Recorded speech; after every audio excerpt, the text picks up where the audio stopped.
hadir dalam acara ini, istilahnya judulnya apa ya, belajar bersama memahami keputusan-keputusan Majelis Tarjih dalam kaitannya dengan peribadatan. Jadi kita akan belajar bersama. Jadi temanya belajar bersama. Artinya saya bukan anggota Majelis Tarjih di Muhammadiyah. Saya ini juga termasuk pengguna keputusan-keputusan Majelis Tarjih. Mungkin sama dengan Bapak Ibu sekalian. Kita akan belajar bersama tentang keputusan, apalagi peribadatan. Ini saya terus terang, peribadatan yang saya lakukan selama ini ya ini yang saya peroleh dari sekolah-sekolah, dulu belajar di kampung gitu, yang itu sesungguhnya sudah mendarah daging juga gitu. Saya lihat itu apa yang saya lakukan itu kalau hukumnya sama, tapi ada kapan-kapan itu lebih dekat ke NU ya. Lebih dekat ke NU. Di kampung saya itu kampung NU ya dulu. Sehingga sepertinya saya ini mu'alaf juga ini untuk memahami peribadatan Muhammadiyah. Karena itu nanti kalau salah mungkin Pak Liputin mungkin lebih paham yang sudah memahami lebih dulu bagaimana peribadatan Muhammadiyah. Nah, karena ini temanya belajar bersama, kemarin saya nelpon salah satu pengurus Muhammadiyah, saya dikasih ini kompilasi tentang judul apa, tapi yang dikirim itu baru buku-buku kemuhammadiyahan, pelajaran-pelajaran di sekolah yang saya lihat tidak ada peribadatannya. Mungkin nanti akan saya cari. Terus kemudian beliau bilang udah di-download aja, sudah banyak sekali keputusan-keputusan tarjih yang terkait dengan persoalan peribadatan. Saya lihat ya memang keputusan tarjih ini cukup banyak ya di internet dan itu bisa dibaca bersama. Saya mencoba mendownload satu tema taharah ini tiga judul ya. Tadi saya pelajari nanti apakah ada yang beda atau yang sama dengan yang kita lakukan. Ini saya akan memulai dan saya senang ini Pak Ketua, kita ada sesi bulanan ya kita untuk memahami keputusan tarjih itu sehingga kita bisa mengoreksi diri kalau kita kurang tepat dalam peribadatan kita. Tapi dalam pikiran saya, jadi sepanjang peribadatan itu dari sisi rukunnya itu terpenuhi, mungkin soal-soal yang cabang-cabangnya itu mungkin tidak terlalu menjadi persoalan khilafiyah yang perlu dipertajam. Baik, kita akan mulai. Selamat datang Pak Absul ya. Ini Pak Absul Ketua Lembaga Hikmah, Lembaga Hikmah dan Kebijakan Publik. Ini Pak Absul, kita akan belajar bersama ini tentang keputusan tarjih yang saya sendiri sebetulnya juga masih belajar. Karena itu saya tadi minta kalau kurang pas dikoreksi. Dan saya senang karena ini bagian dari pembelajaran kita. Mungkin sebetulnya di dalam ketua bidang dakwah dan tarjih di bawahnya ada lembaga atau majelisnya. Saya berharap Pak Alimuddin ini sarannya. Sarannya Pak Suyatman. Saya coba ini saya mau jadi anggotanya Pak Alimuddin kemudian jadi sehingga ada mitra dari nanti diskusi. Oke, bismillahirrahmanirrahim. Saya akan mulai dengan bersuci. Ini saya download saja sebenarnya dari internet. Ya kalau dalam bahasa ininya toharoh ya. Kalau memang dia bisa suci dan bersih. Jadi dia suci dari kotoran, ya, suci dari kotoran lahir maupun kotoran batin. Jadi kalau istilah toharoh itu ada suci lahir dan suci batin. Jadi termasuk kalau suci batin itu suci dari perbuatan-perbuatan tercela. Nah, sedangkan dalam istilah fikihnya, jadi toharoh adalah mensucikan diri dari najis dan hadas yang menghalangi sholat dan ibadah dan sejenisnya dengan air atau tanah atau debu dan juga batu. Jadi bersuci di dalam ini bisa air, tanah, batu itu dalam ini. Nah, biasanya dasarnya ini saya lihat untuk bersuci dan juga sholat itu di surat Al-Maidah ya, ininya Alhamdulillah minasyaitonirrajim.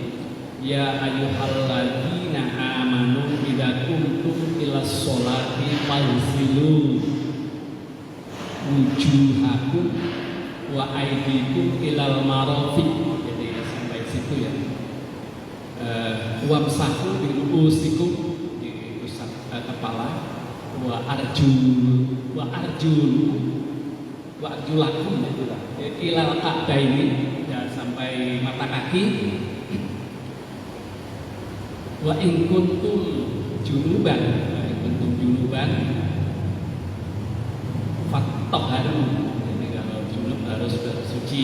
Kemudian ada lanjutan, wa in kuntum margo aw ala safarin aw jaa ahadukum minal ghaiti aw lamastumun nisa falam tajidu ma'an fatayammamu sha'idan thayyiban famsahu bi wujuhikum wa aydikum minhu ma yuridullahu liyaj'ala 'alaikum man haraja walaki yulikum liyutahhirukum walaki yulikum liyutahhirukum wa liyutimma ni'matahu 'alaikum la'allakum tashkurun. Ya, saya tidak hafal 100%. Nah, artinya itu, hai orang-orang yang beriman, apabila kamu hendak melaksanakan sholat, basuhlah mukamu, tanganmu sampai ke siku, usaplah kepalamu, dan cucilah kakimu sampai kedua mata kaki. Dan jika kamu berjunub, maka bersuci mandilah.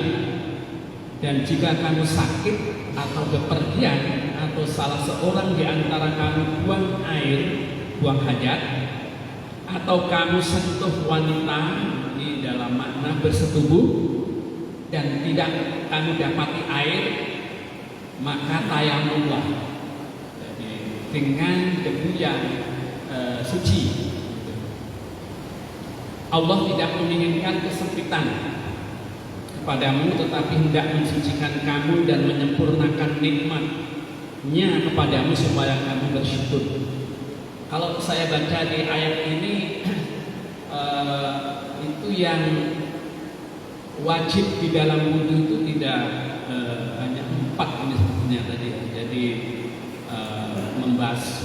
yang pertama itu membasuh muka, jadi membasuh muka, membasuh tangan, kemudian mengusap kepala, kemudian membasuh kaki sampai mata kaki. Jadi di dalam Al-Quran itu ada 4, tetapi yang lain itu sunnah. Jadi nanti dijelaskan di sunnahnya, seperti berkumur, mengambil air melalui hidung, kemudian membersihkan, dan seterusnya, termasuk doa-doa setelah berwudu. Itu bagian dari sunnah.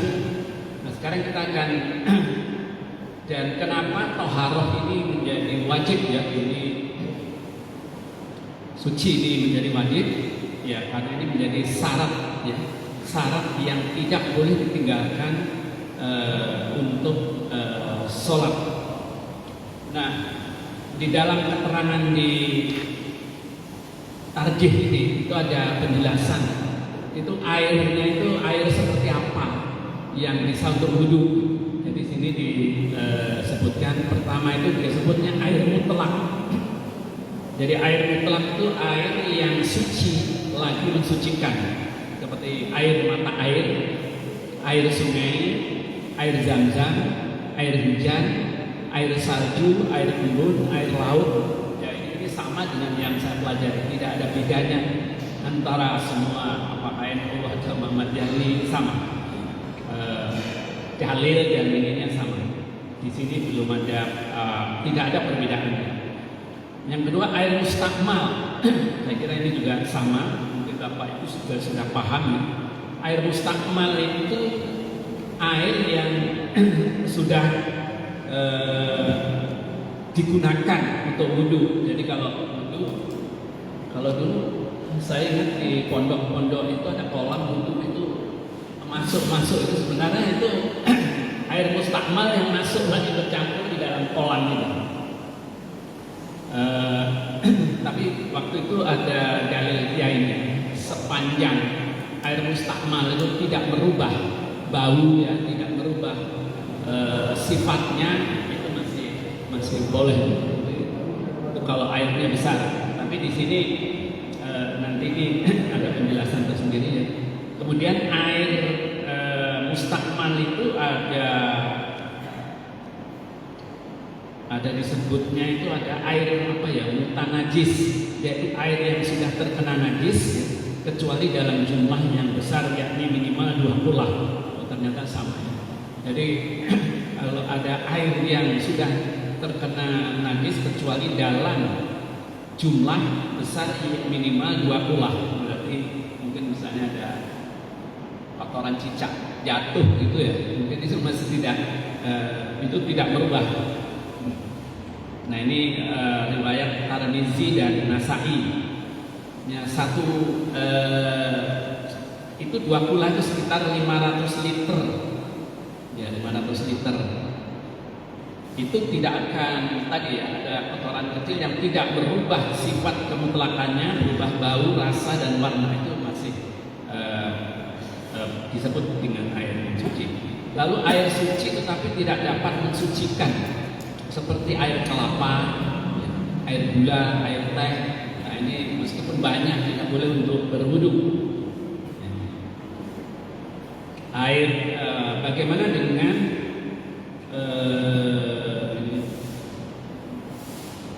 namun air yang bercampur dengan sedikit benda suci lainnya, ya, misalnya seperti air yang bercampur dengan sedikit sabun, kapur barus atau wangian, selama tetap terjaga kemutlakannya, maka hukumnya tetap suci dan mensucikan. Ini berarti sama dengan tadi air mustakmal yang dia tidak merubah warna, bau dan lain-lainnya, itu masih boleh. Nah ini ada di dalam ini. Lalu ada di dalam keputusan itu cerita tentang najis dan hadas. Ini masih dalam kaitannya tentang bersuci ya. Najis adalah kotoran seperti tinja, kencing, darah, termasuk nanah, daging babi, bangkai. Bangkai yang tidak najis itu bangkai ikan, bangkai belalang dan sejenisnya. Liur anjing, mazi, ya.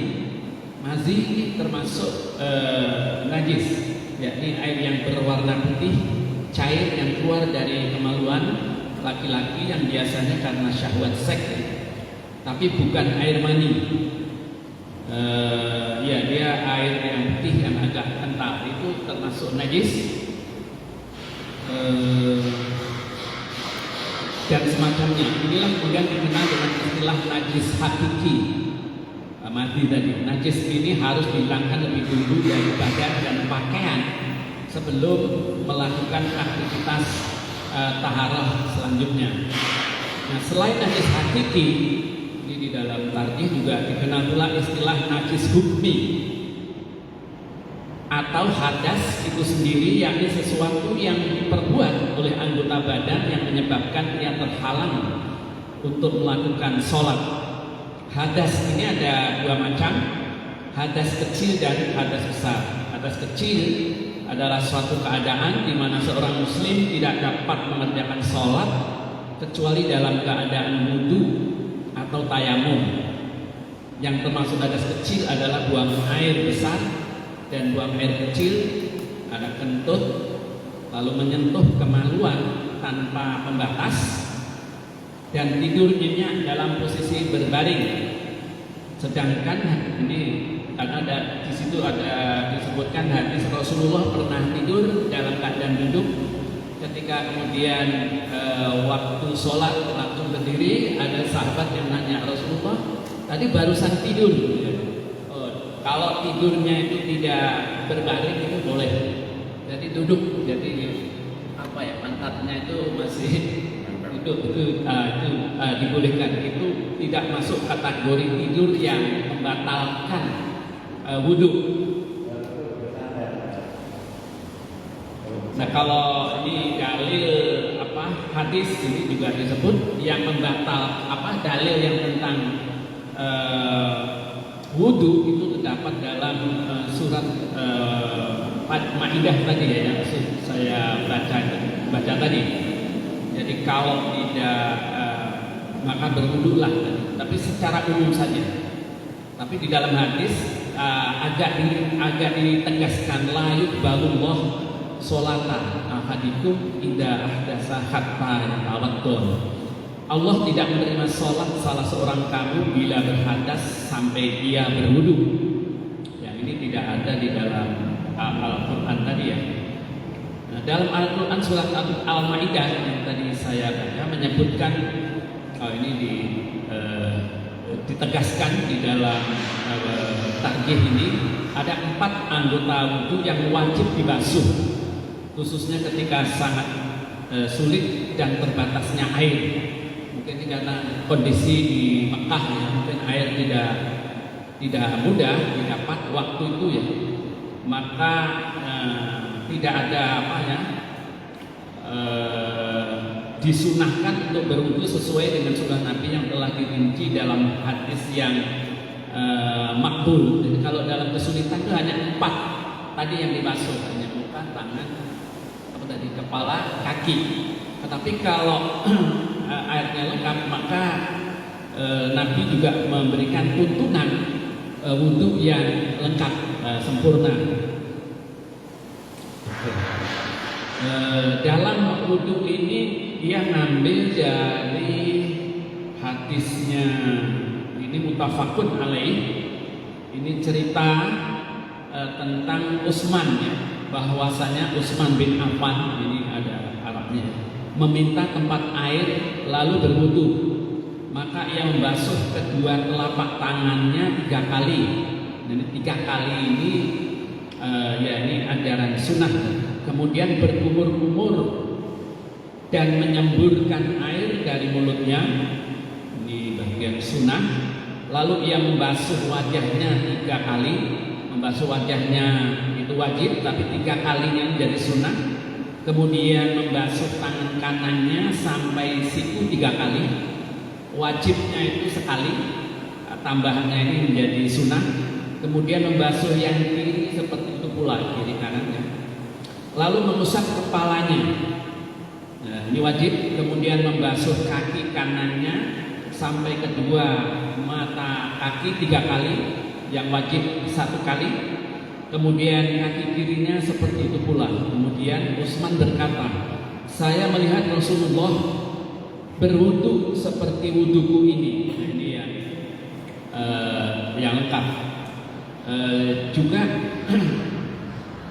hadis lain yang sama dengan Utsman ini, tapi ketika berkumur dia ada hadis yang nyedot air melalui hidungnya. Nah, ini juga sunnah Nabi. Selain berkumur, setelah itu mengambil air dari telapak tangannya kemudian menyedotnya. Nah, ini istilah ini diceritakan oleh Abdullah bin Zaid berkumur-kumur secara sempurna sambil memasukkan air ke hidung dan kemudian menyemburkan sebanyak 3 kali. Ini riwayat Abdullah bin Zaid.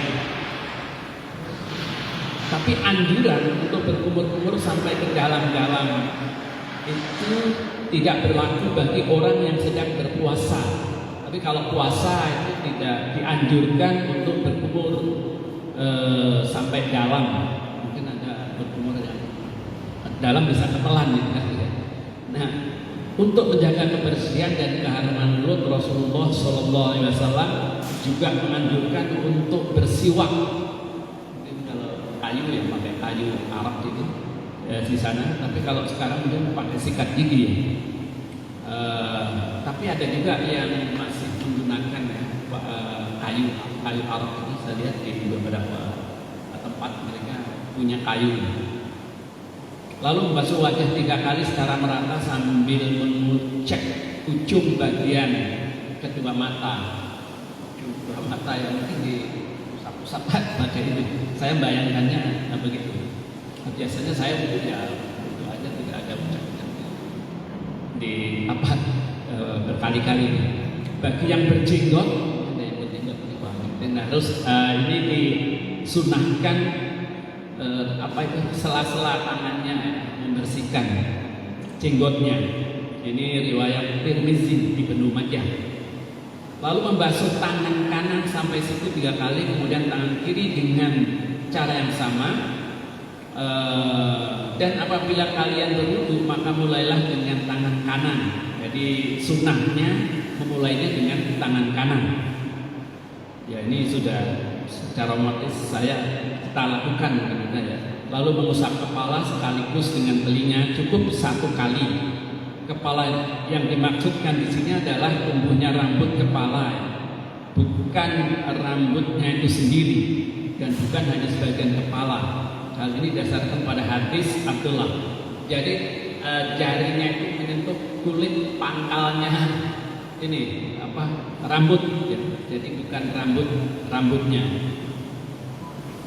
Ini ada hadis ini lalu diartikan Abdullah bin Zaid. Kemudian beliau mengusap kepalanya dengan kedua tangannya dari depan ke belakang. Ia mulai dari batas depan kepala hingga beliau menjalankan kedua tangannya sampai tengkuknya, lalu membalikkannya ke tempat ia memulainya. Nanti dia masuk begini lalu kembali lagi. Memang ada ya. Saya jarang melakukan itu, biasanya sekali ke belakang. Ya mungkin setelah membaca begini ya ada sunnahnya juga, begitu ya. Bagi yang memakai surban karena sudah terbiasa memakainya, cukup mengusap ubun-ubunnya, bagian kepala dan atas surbannya. Berarti hanya mengusap ubun-ubun dan kemudian di atas surbannya. Jadi mungkin karena di Arab itu sudah pakai surbannya, terus jadi rambut tadi tidak diusap yang di dalam, tapi di atas surban. Ini yang ini. Nah ini kemudian cerita bab mandi. Oh tapi ini ada bentar ya.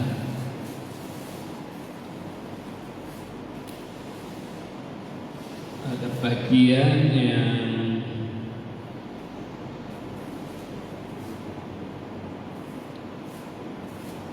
ini cerita tapi yang membatalkan tadi, hal yang membatalkan wudhu tadi sudah di depan tadi sudah ada ya, keluarnya sesuatu dari 2 lubang bawah, lubang depan atau lubang kemaluan dan dubur, baik karena berhadas kecil maupun besar. Termasuk hadas kecil adalah kentut, mandi, wanita tadi sudah tidur nyenyak, lalu menyentuh kemaluan tanpa alas, kemudian hilang akal, gila, pingsan dan mabuk. Nah ini juga termasuk yang membatalkan. Kemudian bab berikutnya mandi. Di dalam bab taharahnya ada bab mandi. Mandi atau bisa disebut dengan mandi junub, karena tadi wa in kuntum kuntum junuban fattoharu. Jadi di dalam ayat ini ketika engkau junub maka harus mandi. Maka di sini dijelaskan mandi atau biasa disebut dengan mandi junub adalah membasahi seluruh badan dengan air suci. Hal ini disyariatkan berdasarkan tadi Al-Maidah baca. Mandi besar ini wajib dilakukan apabila keluar mani selesai bersenggama, sekalipun tidak keluar mani juga sama saja. Selesai haid juga atau nifas, yakni darah yang keluar sehabis melahirkan. Kemudian mandi juga harus dilakukan bagi orang mu'alaf yang baru masuk Islam. Kemudian mandi harus dilakukan sesudah sadar dari pingsan atau gila. Mandi juga dilakukan bagi orang yang meninggal dunia, tapi ini dimandikan berarti. Sedangkan bagi orang-orang yang junub atau wanita yang setelah haid selama belum mandi besar diharamkan untuk sholat, tawaf dan berdiam di dalam masjid.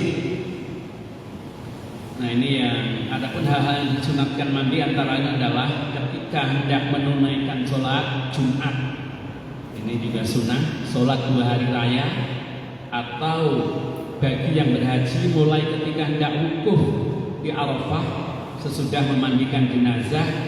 Nanti kalau sudah memandikan jenazah itu juga sunnah mandi dan hendak ihram. Nah ini ada juga dijelaskan tata cara mandi. Ini ternyata saya tidak melakukan ini ya, tata cara mandi. Saya mandi besarnya setelah saya baca ini loh apa yang saya lakukan sejak lama nggak detail seperti ini. Hal pertama yang penting dilakukan adalah berniat mandi, ya, karena Allah membaca basmalah. Itu kadang-kadang saya nggak baca. Niat mandi ada, mau mandinya kadang saya lupa membaca basmalah karena belum menjadi bagian ini. Itu kemudian apabila ini ada hadisnya berdasarkan hadis Nabi dari Aisyah, apabila beliau mandi karena junub, beliau memulai dengan membasuh kedua tangannya. Nah, ini saya nggak lakukan itu.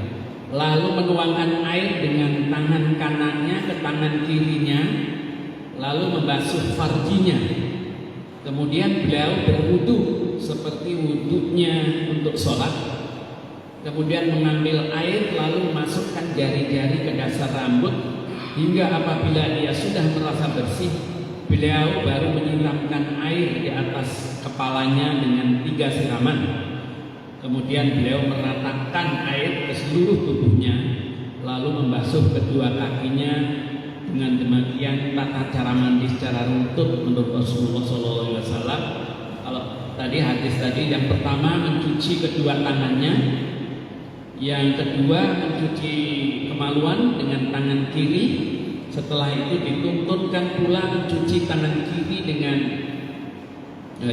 tanah atau cukup digantikan dengan sabun. Berwudu seperti wudu untuk sholat, kemudian menyiramkan air ke kepala secara merata sambil menguceknya sampai ke dasar kulit kepala. Bagi wanita yang berambut panjang, bila merasa kerepotan maka bisa menggelung rambutnya kemudian menyiramkan dengan air. Ini riwayat ini jamaah hampir semua hadis kecuali Al-Bukhari. Lalu yang kelima menyiramkan air ke seluruh badan sampai rata, yang dimulai dari kanan kemudian ke kiri. Rasulullah mengakhiri mandinya dengan mencuci kaki. Nah, kemudian selama wudhu tidak batal, maka setelah mandi boleh melaksanakan sholat tanpa perlu berwudhu lagi. Ya, kalau ya saya lakukan tidak sedetail ini ya.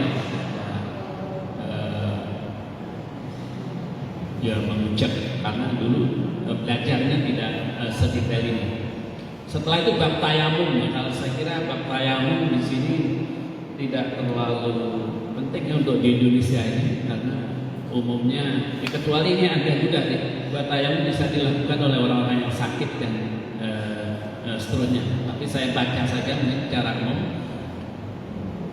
Dan jika kamu sakit atau sedang dalam musafir atau kembali dari tempat buang air atau kamu telah menyentuh perempuan kemudian kamu tidak mendapat air, maka bertayamumlah kamu dengan tanah yang suci. Ini ayat Al-Quran. Sapulah mukamu dan tanganmu, sesungguhnya Allah Maha Pemaaf lagi Pengampun. Nah, demikian pula riwayat sahabat Ammar yang bercerita di hadapan Umar bin Khattab bahwa dalam sebuah perjalanan ia pernah berguling-guling di atas tanah, lalu sholat karena junub tidak mendapatkan air. Nah, setelah kejadian ini maka beliau bersabda, sesungguhnya cukup bagimu begini. Lalu beliau pun menepukkan kedua telapak tangannya ke tanah, kemudian meniupnya, kemudian mengusap keduanya pada wajah, kedua telapak tangan. Jadi tadi yang berguling-guling tadi tidak perlu begitu kalau tidak dapat air, karena ada kasusnya berguling-guling lalu ditanya Rasulullah, tidak cukup hanya menepukkan kedua tangan, diusap, ditiup dulu, diusap, dan kemudian tangannya diusap. Dulu saya diajarin pakai apa itu? Punggung ini dikasih debu juga. Tapi di sini tidak dijelaskan. Cukup diusap-usap tangannya, kayak membersihkan debunya.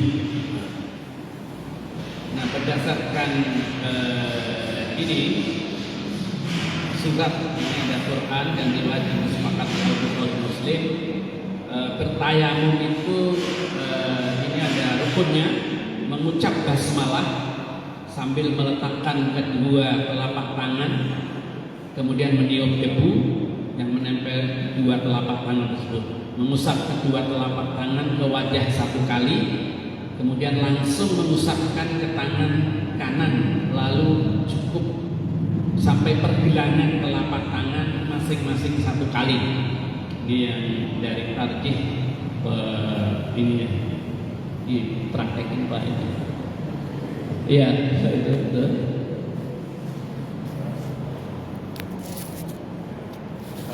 Ini ada termasuk punggungnya ya.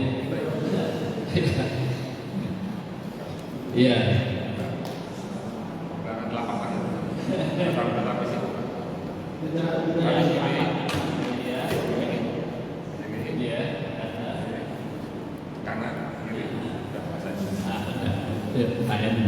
Pernah tayamum Pak? Balik?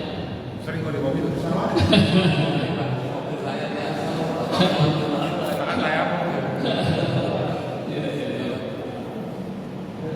Nah, ini yang membatalkan ya, yang membatalkan tayamum sama dengan yang masih bingung, Ibu masih bingung tayamum, ibu-ibu masih bingung tayamum? Sudah ya? Enggak sampai dia. Habis tempel di tayamum atau apa? Salat misalnya ya. Di usap dulu, baru lupa, kali, kanan, kiri, dan selesai. Iya. Itu ya, kalau di Indonesia yang tayamum itu biasa dilakukan ya di kendaraan atau terutama di pesawat ya, karena jam sholat masih di atas angin. Nah, itu kira-kira yang bab toharoh yang ada di dalam tarjih. Tapi sebenarnya kalau di dalam itu ada dua jenis ya, ada yang pakai bahasa Arab jelas aja. Jadi majelis tarjih itu buat keputusannya itu ada yang dalam bahasa Arab ya, ada yang bahasa Indonesia aja.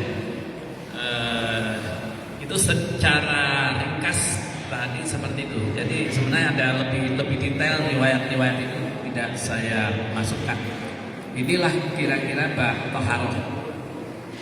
Ini ini sampai jam berapa? Ini sholat langsung sholat, cukup sholat.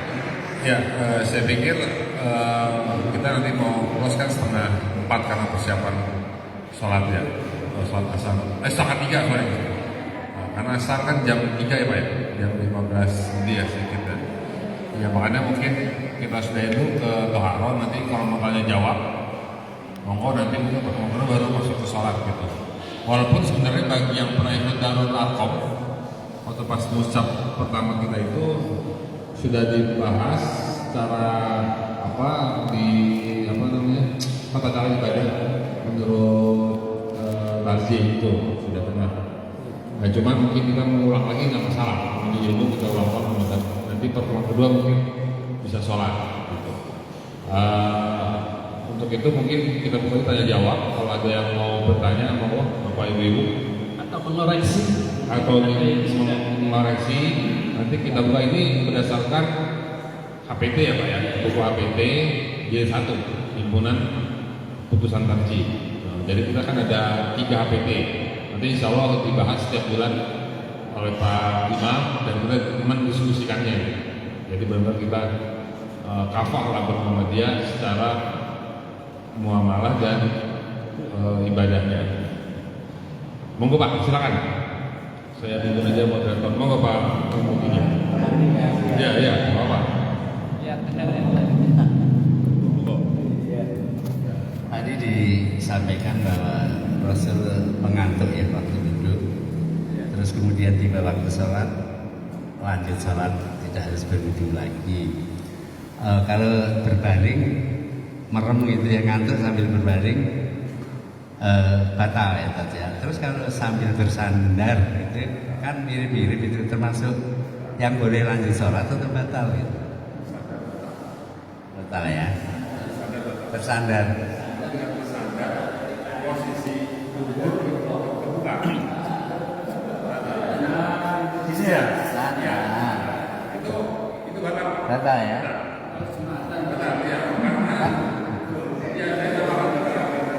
Karena kalau sadar itu posisi duduk close, dibilang close gitu. Jadi kalau itu kan sadar. Kalau begini pasti sadar. Nggak mungkin kalau duduk itu pasti bangun. Iya. Pokoknya bersandar itu diasumsikan dia berbaring. Intinya kalau tubuh itu menempel, itu tubuh pasti luas. Maksudnya luas itu tidak aktif gitu. Jadi Begini nanti Bapak bisa ngerasain kalau duduk ya. Berarti duduk nggak. Kalau begini duduk gelas nempel sama kuping. Sama tegak.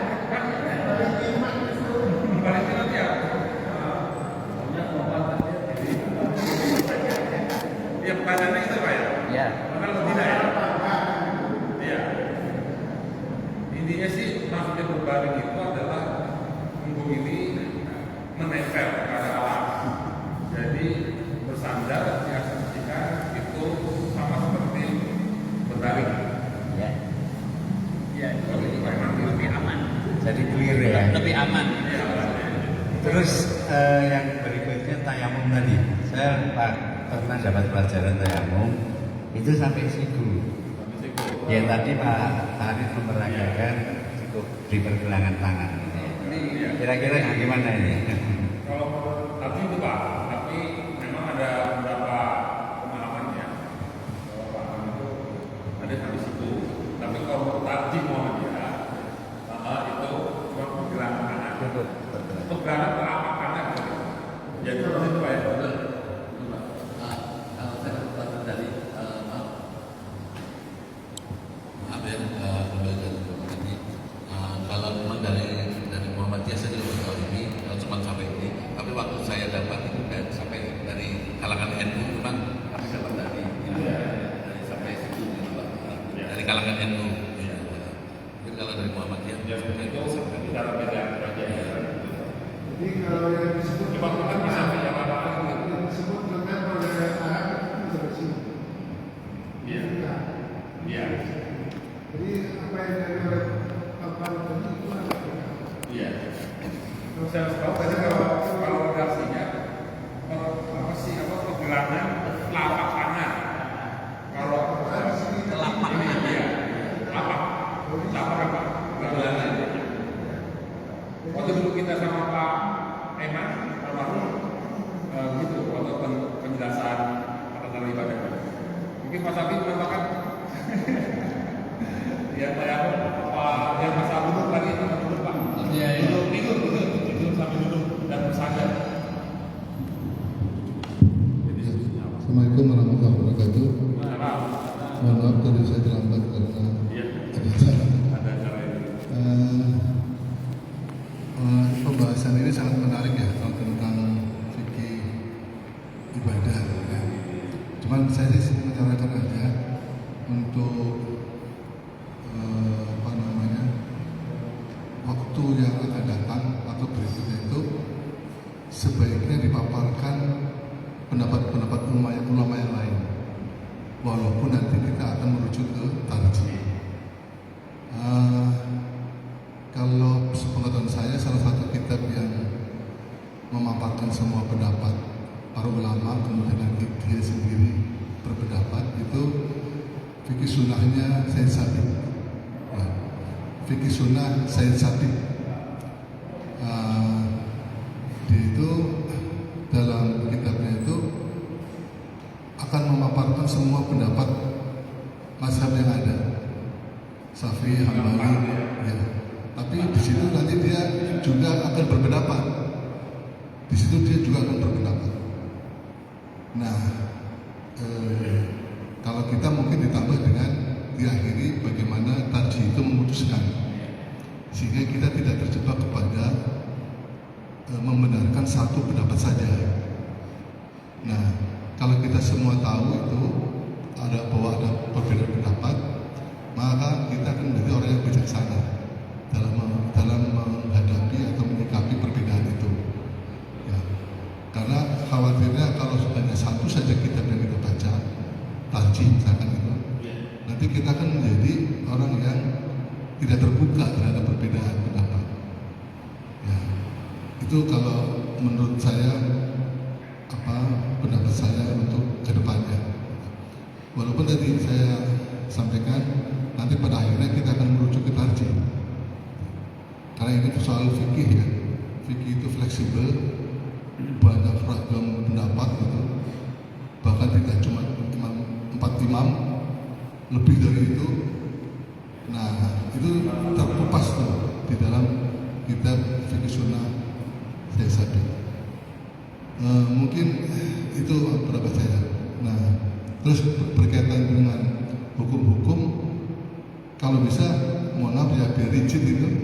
Jangan katanya-katanya, sebutkan dalilnya. Kalau nggak tahu jangan malu tidak tahu. Jadi kalau tidak tahu jangan malu untuk berkata saya tidak tahu.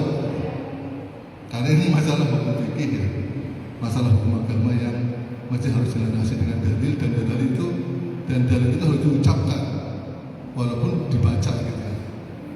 Jadi menurut saya atau yang saya tahu ini berkepanjangan nanti kalau kayak gitu. Kita tidak tahu apa dalilnya orang ini berbicara, pakai hadis yang mana, pakai Quran yang mana nih. Itu usul saja dari saya, usul saja. Nah, mudah-mudahan bisa diperhatikan. Terima kasih. Ya, oke, terima kasih Pak Safi. Ya itu memang normatifnya seperti itu. Kita nanti ke depan terperbaiki terus. Ya intinya kita tetap akan membahas misalnya contoh aja Pak. Contoh misalnya masalah wudu yang membatalkan wudu senggolan. Menurut Hanafi senggolan tidak batal. Menurut Maliki dan Hambali selagi tidak menimbulkan syahwat tidak batal senggolan itu. Tapi kalau tidak senggolan tapi timbul syahwat batal. Gitu. Kalau Syafi'i senggolan batal karena diasumsikan timbul syahwat. Tapi nah itu contoh ada dari yang sisi itu. Nah itu Bang. Cuma kalau tarjih, kembali lagi ke tarjih itu pakainya yang Maliki memang. Karena mungkin paling cepat gimana? Kalau selagi senggolan tidak menimbulkan batal, tidak menimbulkan syahwat ya batal. Apalagi yang dengan mahramnya. Gitu. Nah itu nanti kita kupas memang. Kalau Pak Imam mau tambahan, monggo tambahkan dulu lagi. Ya ini kalau ini bahasan ini kajiannya itu kita internal dulu lah, kita paham dulu tentang apa yang sesungguhnya daripada putusan tarjih itu. Tapi kalau misalnya nanti di dalam floor ada yang bisa memahami berbeda, itu sebenarnya nggak masalah. Makanya misalnya katakan Pak Absul yang selama ini dilakukan kok beda, itu nggak apa-apa diungkapkan itu. Mungkin ada dasarnya juga boleh jika. Memang kalau belajar beneran ya 4 madhab, segala itu di sekolah-sekolah benar belajar 4 madhab. Tapi tidak tarjih. Makanya saya tadi di awal bilang bahwa sebenarnya saya mau alah juga ini untuk membahas tarjih ini. Karena itu saya download, saya ini apa sih bedanya? Ternyata beda juga dengan yang salah. Termasuk tayamum saya diajari di masjid juga sampai siku. Tapi di sini Nggak salah sih. dalam Ya nggak salah sih. yang penting kita tidak fanatik saja gitu. Iya. Tidak fanatik saja. Nah, saya sebenarnya sih ya enggak masalah kalau ada ahlinya yang bisa 4 madhab itu. Tapi sebenarnya saya pengennya itu di Muhammadiyah ini tahu dulu yang tarjih ini dulu seperti apa ya. Tapi kalau ada kalau kita sudah katakan sudah selesai memahami peribadatan menurut tarjih, lalu nanti kita kaji lagi menurut yang lain boleh juga. Iya betul. Intinya Pak, intinya kita mempelajari ini kita kan lebih kafah ke Muhammadiyah. Kalau mau malah nggak usah dijelah model apa bisa memahami itu. Tapi kalau yang sifatnya ibadah itu kita harus ya minimal kita mengetahui dulu secara tarjinya, bukan untuk menjadi fanatis. Itu harus kita paham betul. Muhammadiyah tidak menjadi orang fanatis, tapi malah bisa menerima apa perbedaan atau pemahaman lain. Ya memang sih idealnya Pak ya, mungkin nanti next ke depan coba kita minimal 4 madhab aja lah.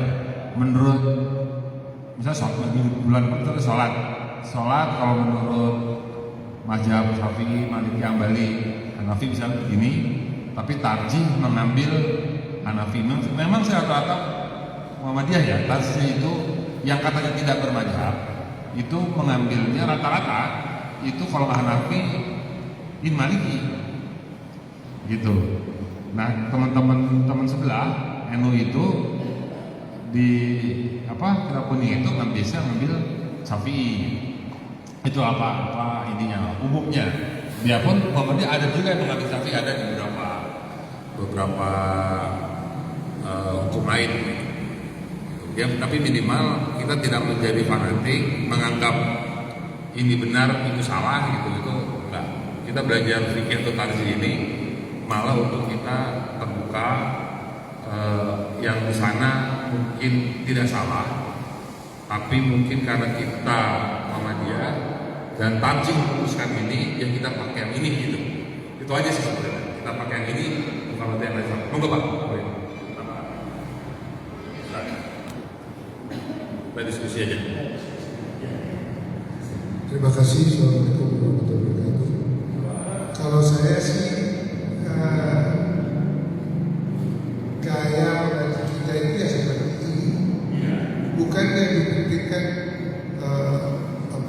pengantar dan sebagainya, tapi kita diskusi mencapai suatu hal yang kita tahu dari mana-mana. Seperti contoh, umumnya di Indonesia membasuh tangan itu kan biasanya air mengalir ke bawah. Rata-rata itu begitu. Tapi kalau terakhir ini kita mendengar menerangkan dari harus dari ke sini. Jadi dari atas tadi ditampung dulu baru ditumpahkan. Jadi kalau istilah di dalam yang ustadz yang lain itu istilahnya buang dosa seperti ini. Nah, jadi itu hanya contoh tangan